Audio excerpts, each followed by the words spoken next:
हेर्नुहोस् गण्डकी हस्पिटलको हालत यस्तो छ है सिस्टमले काम नगरेर जनताले दुःख पाइरहेको अवस्था छ पुरै लाइन गेटसम्मै छ लाइन होइन आमा लाइन उहाँ गेटसम्म छ उनीहरूको दिनभरि तनाव रास्ता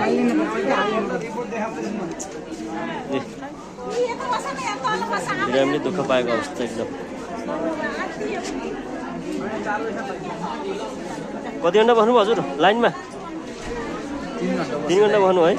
सिस्टम ठिक छैन यहाँको सिस्टम यहाँको एकदम बेकार हो त्यही त दिनभरि काम भइ पनि काम भएन पर्छ अब यहाँ फेरि उता जानु पर्यो उता पनि लाइन बस्नु पर्यो है जता पनि लाइन छ तर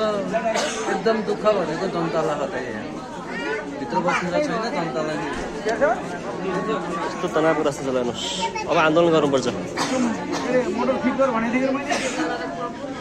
लास्टै भयो क्या लास्टै लाइन गेटसम्मै छ उता यहाँबाट घुमेर गएर गेटसम्म छ लाइन यो रिपोर्ट लिनेको लाइन औषध लिन्थ्यो त्यस्तै लाइन छ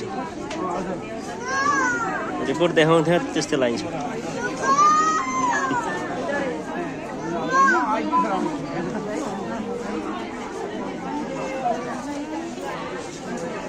बिरामी लाइनमा बसेको अवस्था छ